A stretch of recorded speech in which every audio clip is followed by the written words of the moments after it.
Hello साथियों, मैं अभिषेक और स्वागत करता हूं आप सभी का आपके अपने परिवार नमस्ते आईटीआई पर। और आज हम लोग देखने वाले हैं आरएसी ट्रेड में आरएसी ट्रेड थ्योरी की एक क्लास होने वाली है। इससे पीछे की सारी क्लासेस प्लेलिस्ट में डली हुई हैं, तो मैं आपसे उम्मीद और आशा यही करता हूं कि आप सब लोग प्लेलिस्ट में क्लास 1 से सभी क्लास को अच्छे से कवर कर रहे होंगे और अपनी नोट्स को तैयार कर रहे होंगे। इसके अलावा जो लोग हमसे पढ़ना चाहते हैं, चाहे आईटीआई अनुदेशक के लिए हो, आईटीआई इंस्ट्रक्टर की जो भर्ती आती है अलग अलग राज्यों में, उनके लिए पढ़ रहे हो तो उनके लिए हमारा अनुदेशक बैच है, जिसकी फीस हमने नॉर्मल सी रखी है 499 रुपये 1 साल की वैलिडिटी के साथ।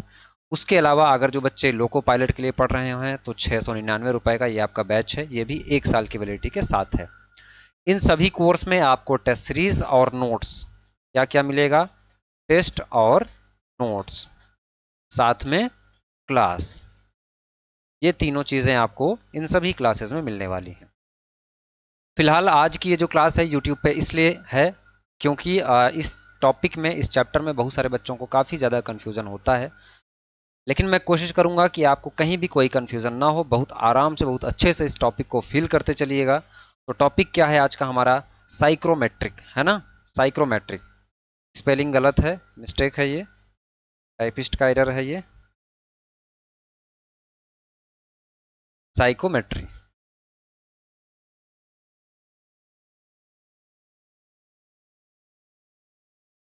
साइक्रोमेट्री हिंदी में अगर हम लोग बात करें, साइक्रोमेट्री, तो आरएसी ट्रेड के जितने भी बच्चे हैं वो पढ़ते हैं इसको। इसके अलावा मैकेनिकल इंजीनियरिंग के जो भी छात्र हैं, फाइनल ईयर में हैं या अलग अलग परीक्षाओं की तैयारी कर रहे हैं, उनको भी साइकोमेट्रिक पढ़ने की आवश्यकताएं होती हैं। लेकिन ये पूरा का पूरा क्लास आईटीआई वाले बच्चों के लिए डेडिकेटेड है, तो चाहे आप अनुदेशक के लिए पढ़ रहे हों, चाहे आप एएलपी के लिए पढ़ रहे हों, आपको जो एग्जाम में पूछा जाएगा सवाल वो आईटीआई लेवल से ही पूछा जाएगा, तो छोटे छोटे पॉइंटों को बहुत डिटेल में आपको समझना होगा। चलिए तो आते हैं हम लोग इंट्रोडक्शन में, परिचय में। परिचय ध्यान से समझिएगा, है ना, जल्दबाजी नहीं, ये परिचय की क्लास है। चार्ट को हम लोग कोशिश करेंगे कि बहुत लास्ट में देखेंगे, कुछ आपका छूटेगा नहीं। अगर हम लोग परिचय की बात करें तो साइकोमेट्रिक क्या है भाई, क्यों इसको हम लोग पढ़ रहे हैं? जैसे आपको पता है कि एयर होती है ना, हवा। इस रूम में मैं भी हूँ, स्टूडियो में हूँ, अब अपने घर पे बैठे हैं, अपने रूम पे हैं, लाइब्रेरी में क्लास अटेंड कर रहे हैं, कहीं भी आप पढ़ रहे हैं, तो आपको ये पता है कि एयर जो है आपके आसपास क्या है, विद्यमान है, एयर है। अब अगर इस एयर की स्टडी करना हो, अगर इस एयर के बारे में अगर आपको पढ़ना हो, तो बहुत ही आसान है। और इस एयर को अच्छे से समझने के लिए बहुत ही अलग अलग स्ट्रीम में जो है वो शाखाएं बनी हुई हैं, अलग अलग साइंस है उनके लिए। लेकिन इस एयर में मेरे दोस्त, इस एयर में कुछ वाटर भी मिला होता है। वाटर यानी कि कुछ जल मिला होता है, यानी कि हवा में वाटर वेपर भी विद्यमान होते हैं। तो ऐसे एयर की स्टडी करना, ऐसे एयर की स्टडी करना, ऐसे एयर की स्टडी करना जिसमें वाटर वेपर हो, वाटर वेपर हो। वाटर वेपर का मतलब क्या है दोस्त? जल वाष्प हो। तो इसके लिए हमने एक अलग शाखा बनाई, एक अलग ब्रांच बनाई। This is called psychrometry. क्या कहलाती है ये? साइकोमेट्री।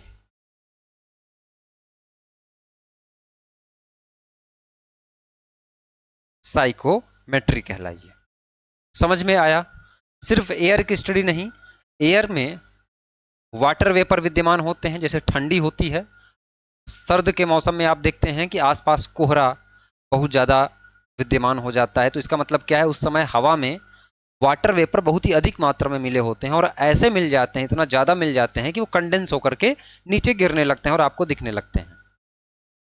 तो साइंस की वह स्ट्रीम जिसमें हम लोग ऐसे एयर की स्टडी करें जिसमें क्या मिला हो? वाटर वेपर, यानी कि जल वाष्प मिला हो, और इन्हीं के डिफरेंट डिफरेंट पैरामीटर पे स्टडी करना हमारी क्या कहलाई? साइकोमेट्री कहलाई।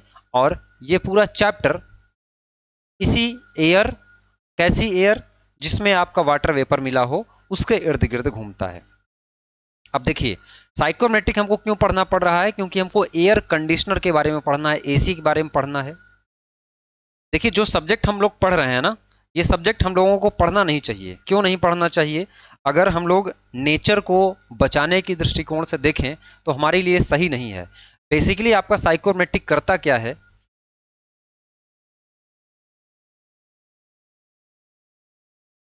साइकोमेट्रिक करता क्या है? इंसान के कंफर्ट के हिसाब से, हम जैसे ह्यूमन के कंफर्ट के हिसाब से आसपास के पूरे इन्वायरमेंट को क्या करता है? बदलता है। अब ये तो बहुत गलत है। पुराने जमाने में क्या होता था, बहुत पहले के टाइम में क्या होता था कि लाइट नहीं है, उसके बावजूद अपने आप को इंसान जैसे जैसे ऋतुएं परिवर्तित होती थी अपने आप को ढालता चला जाता था, तो सारी चीजें परफेक्ट हुआ करती थी। लेकिन अब इंसान इस होड़ में लगा हुआ है, अब ह्यूमन इस होड़ में लगा हुआ है कि हम अपने आप को चेंज ना करें, हमारे आसपास का जो वातावरण है उसको हम अपने अनुसार परिवर्तित कर दें। कहने का तात्पर्य क्या है? बहुत ज़्यादा गर्मी का मौसम है, बहुत ज़्यादा गर्मी का मौसम है, तो आप अपने आप को गर्मी के अनुसार मत ढालो। आजकल हम लोग इसी होड़ में तो लगे हुए हैं कि आप अपने आप को गर्मी को, उस हीट को सहन करने की क्षमता को डेवलप ना करें अपने बॉडी में, बल्कि आसपास के अपने इन्वायरमेंट को क्या करें? अपने अनुकूल हम लोग परिवर्तित करें। तो नेचर के खिलाफ हम लोग जा रहे हैं। नेचर के खिलाफ कैसे जा रहे हैं? इस गर्मी के अनुसार अपने आप को नहीं ढालते हैं, अपने आप को ना ढालना, बल्कि बल्कि हम लोग क्या करते हैं दोस्त? हम लोग करते क्या हैं? आसपास के इन्वायरमेंट को, आसपास के वातावरण को अपने अनुसार ढालने की कोशिश करते हैं, अपने अनुसार ढालने की कोशिश करते हैं, है ना? ढालने की कोशिश करते हैं। ये तो बहुत बेसिक सी बात हो गई। अभी तो प्राकृतिक वर्षा को छोड़ करके, प्राकृतिक वर्षा नहीं हो रही है अगर, तो कृत्रिम वर्षा का भी जीता जागता उदाहरण आपको अलग अलग कंट्रीज में देखने को मिल रहा है। तो ये हम लोग क्या कर रहे हैं? विपरीत जा रहे हैं नेचर के। तो अगर हम लोग इस दृष्टिकोण से देखें तो हम लोगों को ये सब्जेक्ट नहीं पढ़ना चाहिए। बट सारी चीज़ें, टेक्नोलॉजी जैसे जैसे आगे बढ़ रही हैं तो इंसान अपने आप को परिवर्तित करना नहीं चाह रहा है, वातावरण को ही अपने अनुसार ढालना चाह रहा है।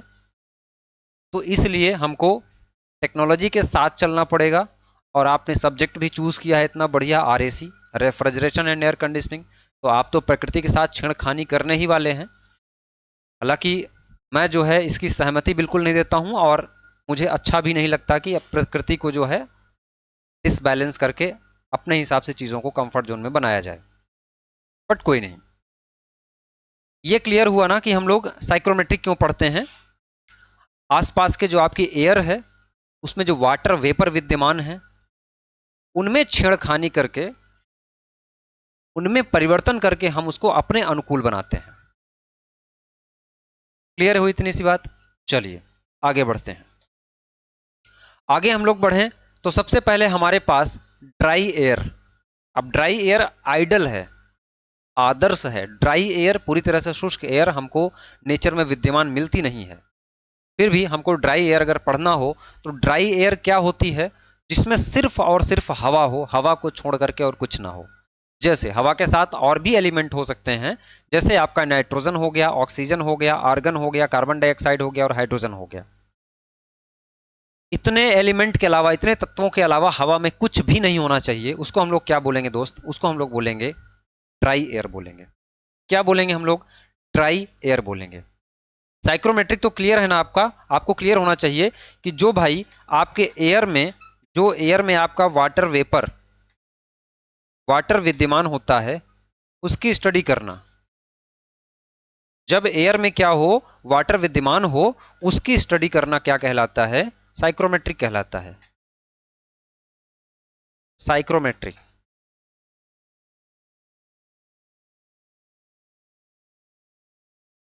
साइक्रोमेट्रिक कहलाता है। क्लियर है? नोट्स मिल जाएगी। परेशान नहीं होना, हड़बड़ी में नहीं, समझिएगा चीजों को। तो कहने का मतलब क्या हुआ कि ड्राई एयर क्या है?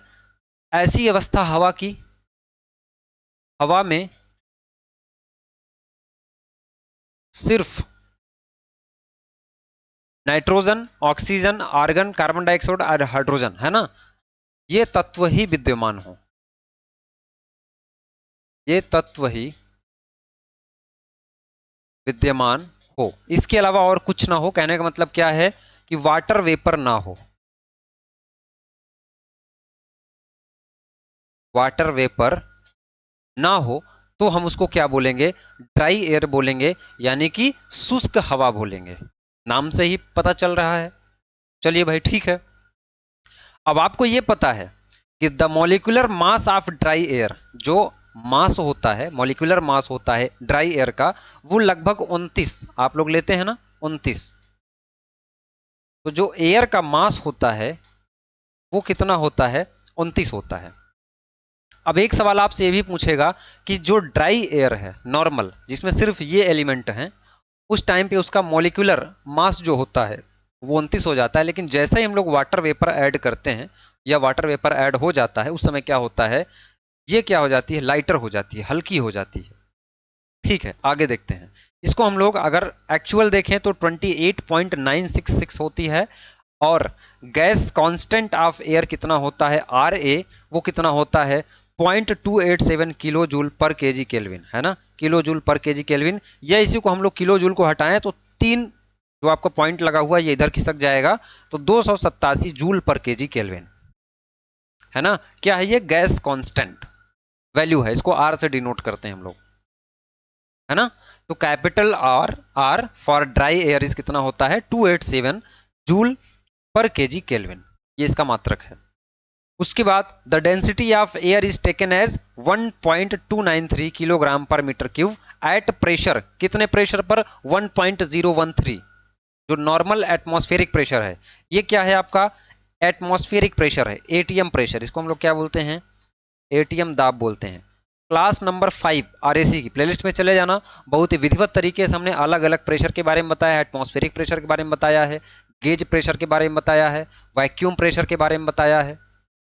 ठीक है, तो ये क्या है आपका? एटमॉस्फेरिक प्रेशर पर कितना होता है आपका डेंसिटी? तो वो होता है आपका 1.293 किलोग्राम पर मीटर क्यूब, यानी कि 1 मीटर क्यूब में, अगर 1 मीटर क्यूब का हम लोग जगह लें, एरिया लें, तो उसमें कितना आता है? लगभग 1.293 किलोग्राम हमारी क्या आ जाएगी? उसमें एयर आ जाएगी। क्लियर है ना। और टेम्परेचर कितने पे? ये 0 डिग्री सेंटीग्रेड, यानी कि 273 केल्विन, क्लास नंबर 5, है ना, टेम्परेचर वाला क्लास आपको देखना। ये तो हो गया भाई ड्राई एयर। ड्राई एयर का सीधा सा मतलब ये है, अगर आपसे पूछा जाए ऑब्जेक्टिव में भी, तो ये कुछ डाटा है, यहाँ से चीज़ें पूछी जा सकती हैं। ये बाई वॉल्यूम, आप इसका भी ध्यान रखेंगे, साथ में मॉलिक्यूलर मास का भी आप बारी बारी से सभी को देख लेंगे। ठीक है, अब देखिए, ये तो हो गया ड्राई एयर। ड्राई एयर का मतलब क्या है कि इसमें किसी भी प्रकार का कोई वाटर वेपर विद्यमान नहीं है, इसलिए क्या कहलाया? ड्राई एयर कहलाया। इसके आगे जैसे ही हम लोग आगे बढ़ते हैं तो हमारे पास क्या आ जाता है? मॉइस्ट एयर आ जाता है ना, मॉइस्ट एयर आ जाता है। मॉइस्चर, आपने मॉइस्चराइजर लगाया होगा, है ना, गर्मियों के मौसम में। अब मॉइस्ट एयर क्या है? मॉइस्ट एयर का मतलब क्या है कि आपका एयर है, एयर के साथ में कुछ आपका वाटर वेपर ऐड हो गया, वाटर वेपर। तो एयर और वाटर वेपर का मिक्सचर, का मिश्रण, मिश्रण लिखते हैं हम लोग, मिश्रण क्या कहलाता है? मॉइस्ट एयर कहलाता है, मॉइस्ट एयर कहलाता है। और एक्चुअल में इसी की स्टडी करना साइक्रोमेट्रिक कहलाती है ना, क्योंकि ड्राई एयर आपको नॉर्मल विद्यमान नहीं है नेचर में। अगर एयर है कहीं पे भी इस वायुमंडल में, तो उसके साथ में वाटर वेपर 100% कुछ ना कुछ मिला ही होगा। अगर ह्यूमन कंफर्ट के हिसाब से हम लोग बात करें तो लगभग 50 से 60% आपकी एयर में वाटर वेपर ऐड होने चाहिए, है ना। चलिए, तो क्या है दोस्त? ये एयर है प्लस वाटर वेपर का मिश्रण क्या कहलाता है? मॉइस्ट एयर कहलाता है। और इसी की स्टडी करना क्या कहलाता है? आपका साइकोमेट्रिक कहलाता है, साइक्रोमेट्रिक कहलाता। क्लियर है। देखिए, moist air is lighter and less dense then dry air. हमने वही बताया ना कि अगर आपके जो ड्राई एयर है, सूखी हवा है, उसमें हमने किसी भी प्रकार से, इस बात को खूब ध्यान से समझिएगा, ये क्लास साइकोमेट्रिक की भूमिका है। अगर ये क्लास समझ में नहीं आई तो आगे बहुत बड़ा सा आपको ग्राफ देखने को मिलेगा जिसमें 1000 पैरामीटर रहेंगे, आपको कुछ समझ में नहीं आएगा। तो क्या है साथी, ये जो आपका मॉइस्चर है ये क्या हो जाता है, थोड़ी सी हल्की हो जाती है और थोड़ी सी लेस डेंस हो जाती है, यानी कि इसका घनत्व भी क्या हो जाता है, कम हो जाता है as compare to dry air, है ना, with at the same temperature and pressure. अगर समान ताप समान दाब पर हम लोग देखें तो हमारी जो मॉइस्चर है वो क्या होती है, थोड़ी सी दोस्त हल्की हो जाती है, थोड़ी सी क्या हो जाती है, कम घनत्व वाली हो जाती है।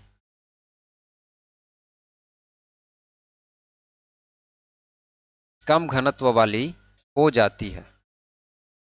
इतनी बात क्लियर हुई। ये क्या हो गया आपका, ये आपका मॉइस्चर हो गया, है ना। क्या हो गया दोस्त, ये आपका मॉइस्चर हो गया। आगे बढ़े हम लोग, आगे बढ़ा जाए, चलिए। अब आते हैं हम लोग अनसैचुरेटेड एयर। अभी हम लोग एयर के बारे में ही देख रहे हैं, हमारे वायुमंडल में जितनी एयर विद्यमान है, अभी हम लोग सिर्फ और सिर्फ किसके बारे में देख रहे हैं, सिर्फ इसी के बारे में देख रहे हैं कि हमारे पास जो भी एयर हैं उनके बारे में हम लोग क्या क्या समझ सकते हैं, क्या क्या जान सकते हैं। तब ना हम साइक्रोमेट्री को अच्छे से समझ पाएंगे, तब ना हम क्या करेंगे, साइक्रोमेट्री को अच्छे से समझ पाएंगे, है ना। अच्छा, एक जनरल सा सवाल मैं आपसे और पूछूंगा कि जैसे मान के चलिए कि आपके पास ड्राई एयर है, ड्राई एयर है ना, क्या है दोस्त, ड्राई एयर है। अगर इस ड्राई एयर में, शुष्क वर्ग में हम क्या करें कि थोड़ी सी नमी बढ़ा दें, क्या कर दें, थोड़ी सी आर्द्रता हम लोग बढ़ा दें। आर्द्रता अगर हम लोग क्या करें, बढ़ा दें, तो इसका टेम्परेचर क्या होगा, इसका टेम्परेचर घटेगा या बढ़ेगा, है ना। इसका टेम्परेचर क्या होगा, घटेगा या बढ़ेगा। इसका मतलब है कि जैसे जैसे हम लोग आर्द्रता बढ़ाते चले जाएंगे, है ना, वैसे वैसे क्या होती चली जाएगी, आपकी हवा ठंडी होती चली जाएगी। इसका बहुत बढ़िया सा एग्जाम्पल मैं आपको दूंगा। आपने जो अपने घर में डिजर्ट कूलर लगाया है ना, 3000 4000 2500 10,000 का जो भी आपने कूलर लगाया होगा, कूलर क्या करता है, गर्मी का मौसम है, आपके आसपास की जो भी हवा है गर्मियों के मौसम में, आपके वायुमंडल में जो भी हवा है उसका जो परसेंटेज होता है किसका, वाटर वेपर का, उसमें वो कम हो जाता है, सूख जाती है हवा, है ना। अब सूख गई है, उस कंडीशन में हम लोग कूलर की सहायता से क्या करते हैं, आसपास पानी, घास है, उसके आसपास क्या लगी हुई है, घास लगी हुई है, पानी का हम लोग स्प्रे करते हैं, उसको पार करके हवा आती है, और हवा आती है तो कुछ टेम्परेचर हवा लूज कर देती है किसमें, पानी में, और उसी हवा में वाटर वेपर छोटे छोटे फॉर्म में क्या होते हैं, मिल जाते हैं, और मिल करके वो आपके रूम में एयर को भेजता है प्रेशर के साथ आपका फैन। तो आपको हवा क्या लगती है, ठंडी लगती है। इसी कॉन्सेप्ट से आपको ये समझना है कि अगर ड्राई एयर है आपके पास और उसके अंदर हम लोग आर्द्रता बढ़ा दें तो एयर क्या हो जाएगी दोस्त, ठंडी हो जाएगी, यानी कि उस हवा का टेम्परेचर क्या हो जाएगा, कम हो जाएगा। अगर कोई हवा ठंडी हो रही है इसका मतलब टेम्परेचर कम हो रहा है ना, और गर्म हो रही है इसका मतलब क्या हो रहा है दोस्त, टेम्परेचर क्या हो रहा है, बढ़ रहा है ना। वहीं पे अगर हम लोग क्या करें, ड्राई एयर में हम लोग क्या करें, आर्द्रता घटाएं, तो क्या हो जाएगा, आपका हवा जो हो जाएगी वो क्या हो जाएगी, गर्म हो जाएगी। यही मैं आपको समझाने की कोशिश कर रहा हूं। वही आगे हम लोग बढ़े तो हमारे पास क्या आ जाती है, अनसैचुरेटेड एयर, यानी कि असंतृप्त हवा। ये क्या होती है, असंतृप्त हवा।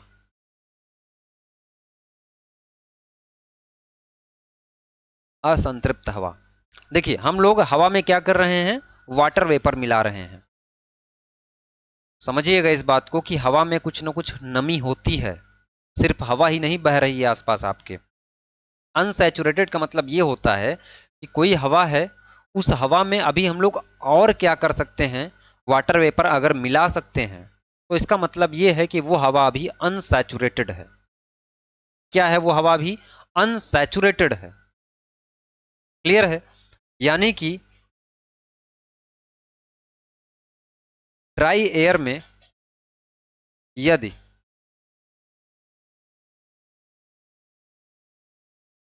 वाटर वेपर ऐड हो सके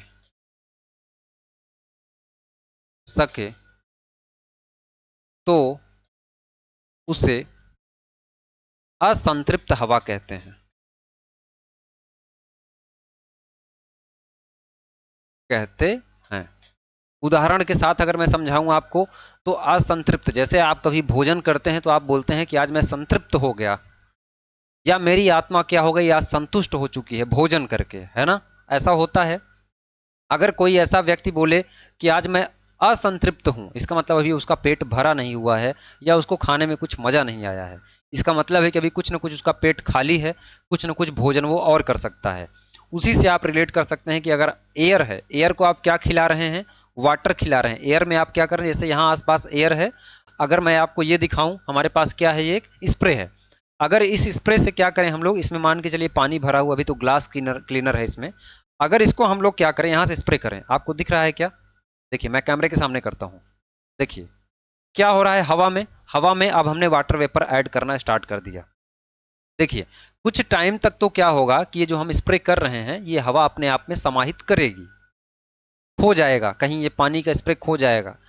लेकिन बहुत ज़्यादा किसी एक रूम में बहुत ज़्यादा तेजी से आप क्या करें, पानी पानी पानी पानी भेजने लगें, पानी स्प्रे करने लगें, तो आपको कुछ टाइम बाद ऐसा दिखेगा कि आपकी दीवारों में कहीं किनारे किनारे, आपके सामने जो हवा बह रही है वहां पे बूंद बूंद बन करके टपकने लगी है पानी। ऐसा कभी आपको देखने को मिला होगा या आपने देखा ही होगा। उसको हम लोग क्या बोलते हैं, सैचुरेटेड एयर, यानी कि संतृप्त हवा। अब संतृप्त हवा का मतलब क्या है कि हवा तो नॉर्मल थी, उसमें हमने पानी ऐड कर करके, एक फिक्स हवा है एक कमरे में, उसमें हमने बहुत ज़्यादा पानी स्प्रे किया। अब हवा के पास एक मैक्सिमम लिमिट होगी जब वो पानी को कैरी कर पाए, है ना। अब आप उसमें पानी ऐड करते जा रहे हैं, वाटर ऐड करते जा रहे हैं स्प्रे के फॉर्म में, एक समय ऐसा आएगा जब वो हवा क्या करेगी, वाटर को कैरी करने से मना कर देगी और अपने 100% सैचुरेट अवस्था पर पहुंच जाएगी। उसके बाद क्या होगा, वो पानी कंडेंस होना स्टार्ट हो जाएगा, और उसी का जीता जागता उदाहरण आपको ठंडियों के मौसम में कोहरा देखने को मिलता है ना। तो सैचुरेटेड एयर का मतलब क्या है कि एयर में मैक्सिमम वाटर ऐड हो चुका है। इसका मतलब क्या है कि 100% वाटर ऐड हो चुका है। वाटर क्या हो चुका है, ऐड हो चुका है। इसके बाद जैसे ही आप इसमें और भी वाटर ऐड करोगे, तो क्या हो जाएगा, आसपास आपके दीवार में, आपके आसपास रूम में बूंद बूंद करके टपकने लगेगा पानी। जैसे इसका उदाहरण आपने क्या देखा है, ठंडियों के मौसम में कोहरा आपने देखा होगा। उदाहरण के लिए आपने क्या देखा है, कोहरा देखा है। इसको हम लोग क्या बोलते हैं, सैचुरेटेड एयर कहते हैं, है ना। क्या कहते हैं हम लोग इसको, सैचुरेटेड एयर कहते हैं। ये आपकी क्या कहलाई, संतृप्त हवा कहलाई। आज वीडियो फंस रही होगी शायद, कोई प्रॉब्लम होगा, ठीक है, मैं देख पा रहा हूं, ठीक है, आगे बढ़ते हैं। फिर ये छोटे छोटे बेसिक बेसिक टर्म हैं, इनको आप नहीं समझेंगे तो आप लोग चार्ट को नहीं समझ पाएंगे अच्छे से। फिर आते हैं हम लोग कहाँ पे, स्पेसिफिक ह्यूमिडिटी, या इसी को हम लोग ह्यूमिडिटी रेशियो के नाम से जानते हैं। स्पेसिफिक ह्यूमिडिटी, या इसी को हम लोग और अन्य नाम से क्या जानते हैं, ह्यूमिडिटी रेशियो। अब ये क्या होता है सर, यही जो पीछे हमने सैचुरेटेड अनसैचुरेटेड पढ़ा, ड्राई एयर पे पढ़ा, मॉइस्चर पढ़ा, इन्हीं सबको यूज करके हम क्या निकालेंगे, स्पेसिफिक ह्यूमिडिटी, या निकालेंगे आपका ह्यूमिडिटी रेशियो। क्या निकालेंगे हम लोग, ह्यूमिडिटी रेशियो। देखिए अगर आपके पास कोई फिक्स वॉल्यूम में आपके पास क्या है, एयर है, ठीक है, आपने कोई फिक्स कंटेनर में क्या लिया, एयर लिया। अब उस एयर में जितनी मात्रा में वेपर है, मान के चलिए कि आपने क्या किया, इस बॉक्स में कुछ न कुछ एयर है, इस बॉक्स को आपने बंद कर दिया। अब ये बॉक्स आप ले गए लैब में, जो भी इसके अंदर एयर भरी हुई है, इस एयर के अंदर, भाई एयर के अंदर तो नमी है ही, अब इसके अंदर की नमी को हम लोग क्या करेंगे, कैलकुलेट कर लेंगे, निकाल लेंगे।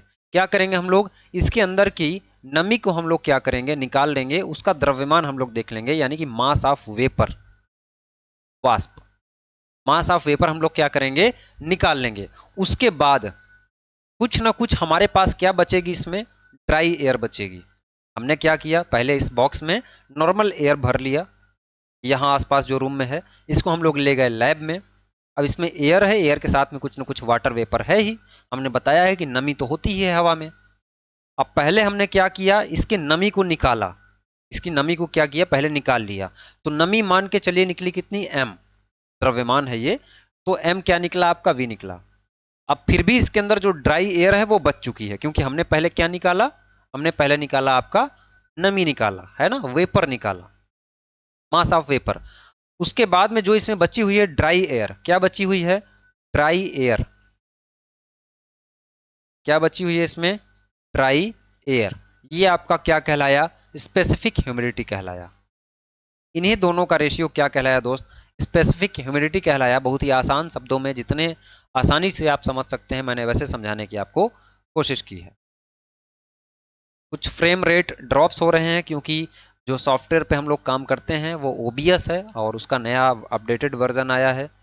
थोड़ी सी समस्या आपको देखने को मिल सकती है, बट मैं कोशिश करूंगा कि आगे से ऐसी समस्याएं आपके साथ ना हो। चलिए, अभी ठीक है।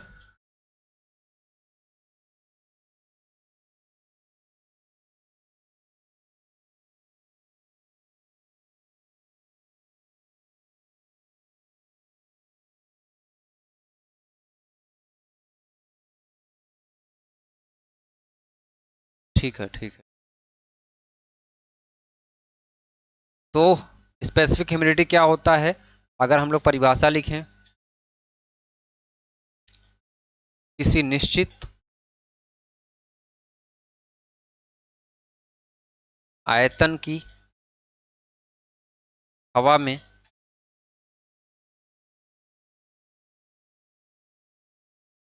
विद्यमान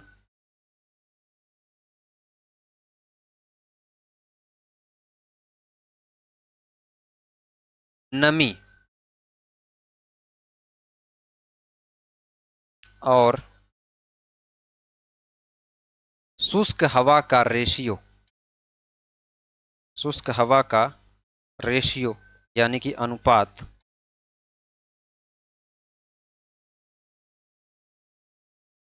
क्या कहलाता है, ह्यूमिडिटी रेशियो कहलाता है।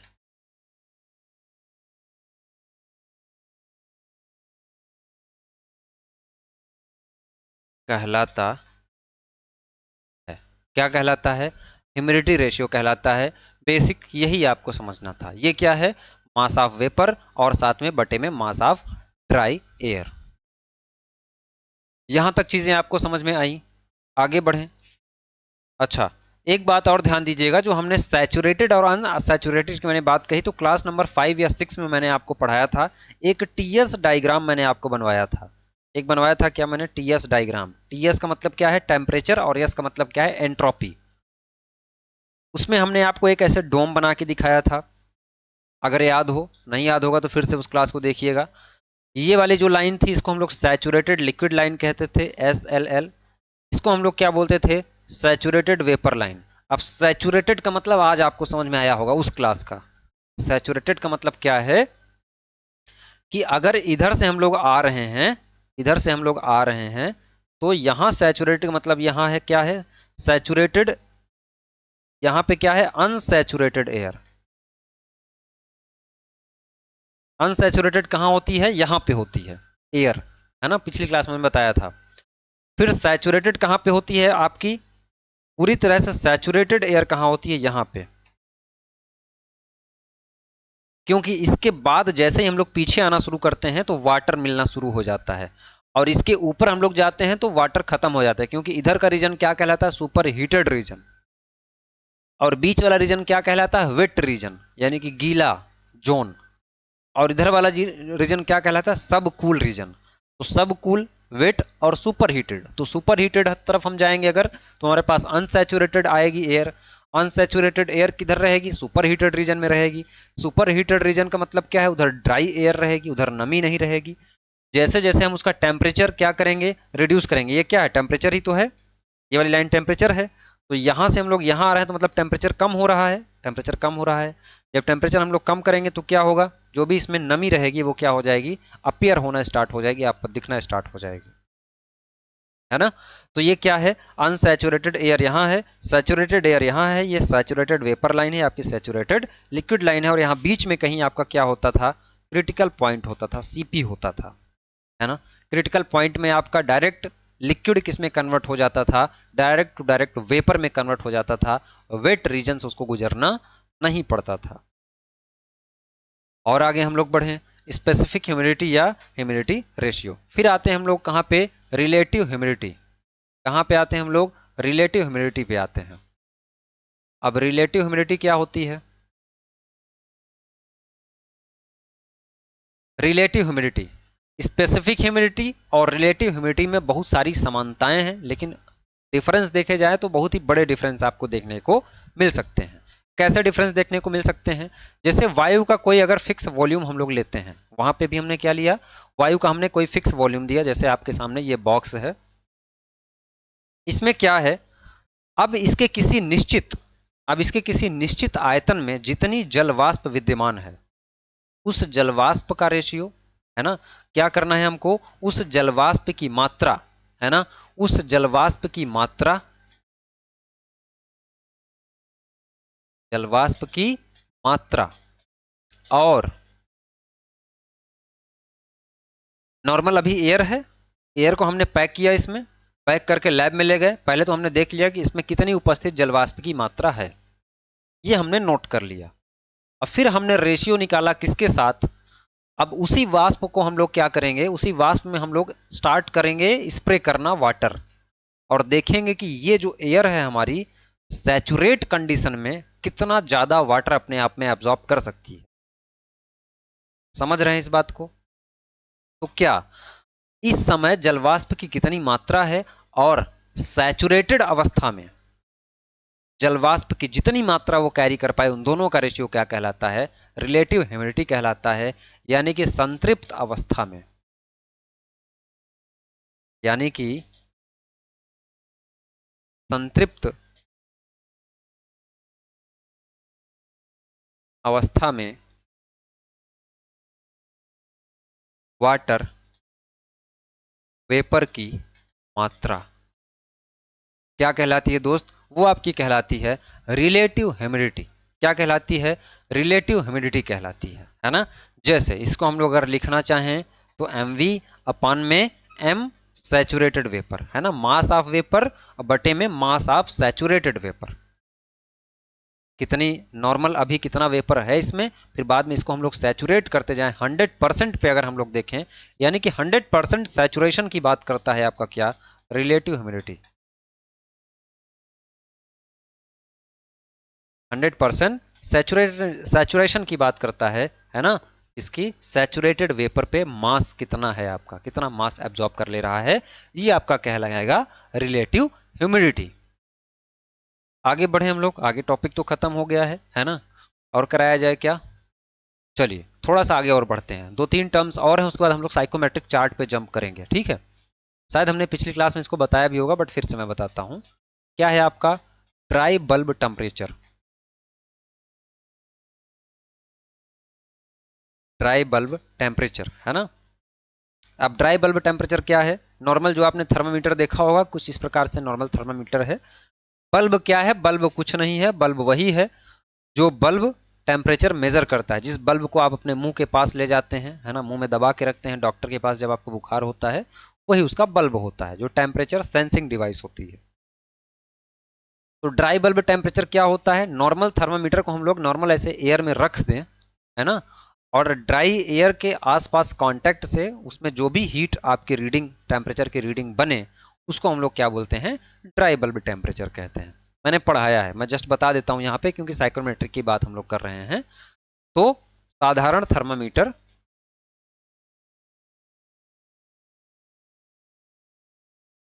साधारण थर्मामीटर द्वारा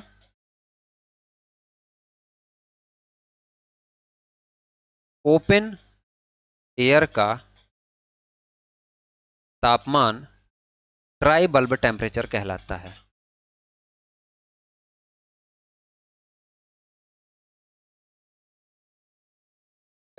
है।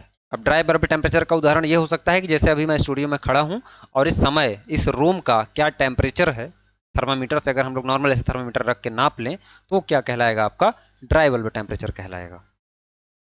ड्राई बल्ब टेम्परेचर तो हो गया सर। दूसरा क्या होता है आपके पास, वेट बल्ब टेम्परेचर।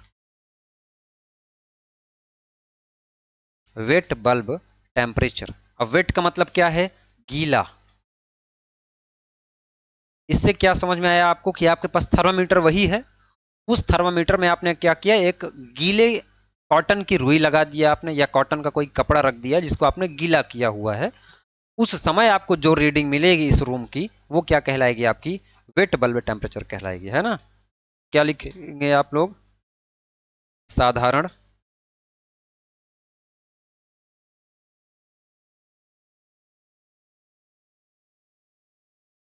थर्मामीटर में उसके बल्ब पर, बल्ब वही मैंने आपको बताया,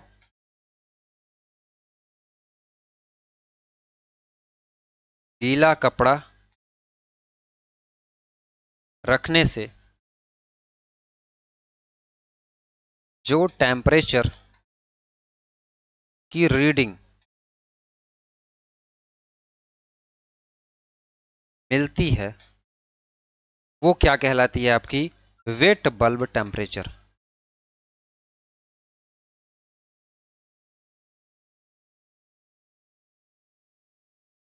कहलाती है। क्या कहलाती है वो, वेट बल्ब टेम्परेचर कहलाती है। अब सवाल यहां से ये बनता है, ड्राई बल्ब टेम्परेचर का मान ज्यादा होता है या वेट बल्ब टेम्परेचर का मान ज्यादा होता है। आप ये बताओ कि नॉर्मल अभी यहाँ पे जो थर्मामीटर की रीडिंग आएगी इतने पे अगर मैं रख दूंगा तो जो रीडिंग आएगी वो ज्यादा रहेगी, या इसी थर्मामीटर को मैं गीले कपड़े से क्या करूंगा, ढक दूंगा, कॉटन के, है ना, सूती के कपड़े से, उसके बाद इसकी टेम्परेचर की रीडिंग क्या हो जाएगी, कम हो जाएगी। जाहिर सी बात है, जैसे आपको पानी ठंडा करना होता है तो आप कपड़ा क्या करते हैं, भिगो करके आसपास उसके रख देते हैं किसी बॉटल के, किया होगा आपने ऐसा घरों में।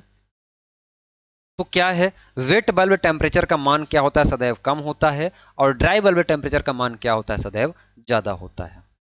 इसी के साथ एक टर्म आपको देखने को और मिलता है, वो क्या मिलता है, due point temperature. Due point temperature, due आप लोग पीते हैं, है ना, कोल्ड ड्रिंक है ड्यू, ड्यू का मतलब भी क्या होता है, ओस होता है। तो वह टेम्परेचर जिसके बाद एयर क्या हो जाए, कंडेंस होना स्टार्ट करे, वो क्या कहलाता है, उस एयर की ड्यू पॉइंट टेम्परेचर कहलाती है ना। जब एयर कंडेंस होना स्टार्ट हो जाए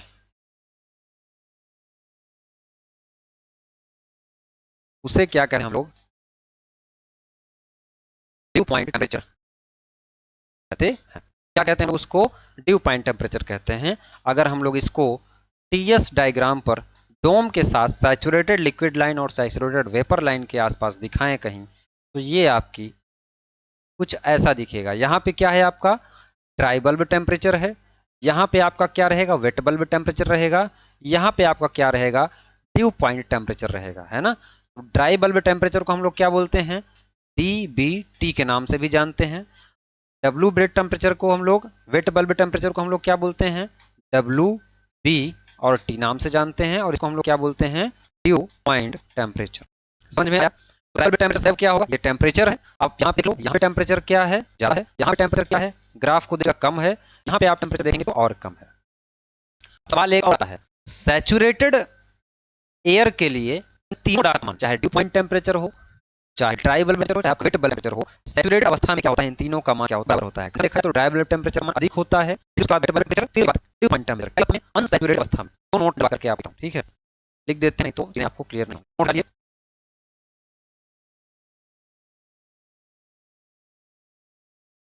अनसैचुरेटेड यानी कि असंतृप्त,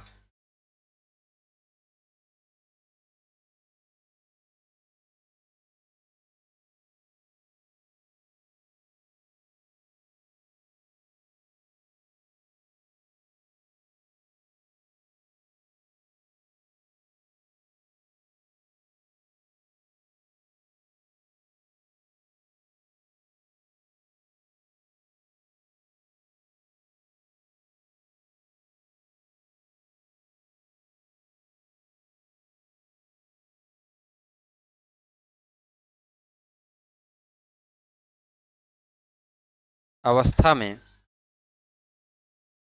dry bulb temperature is greater than wait bulb temperature is greater than due point temperature, ये होता है, इसको याद रखिएगा। लेकिन संतृप्त अवस्था में यानी कि सैचुरेटेड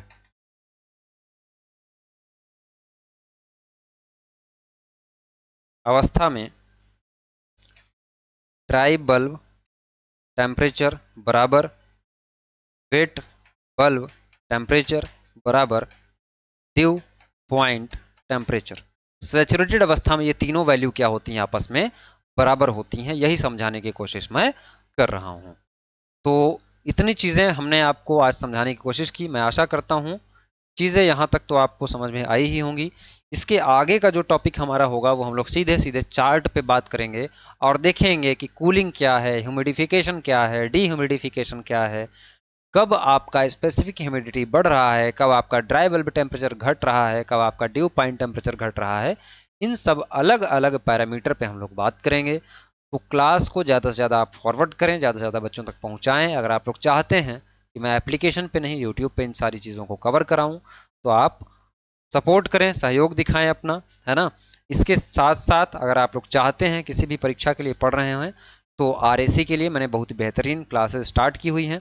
चाहे आप अलग अलग राज्यों के ITI अनुदेशक की तैयारी कर रहे हों, चाहे आप ALP के लिए पढ़ रहे हों, चाहे आप बार्ग के लिए पढ़ रहे हों, चाहे आप ISRO के लिए पढ़ रहे हों, चाहे आप DRDO के पढ़ रहे हों, सभी के लिए आपको एप्लीकेशन में मटेरियल देखने को मिल जाएगा। तो आप जाइए वहाँ से पढ़िए। बाकी मिलते हैं हम लोग सीधे अगली क्लास में। तब तक के लिए धन्यवाद।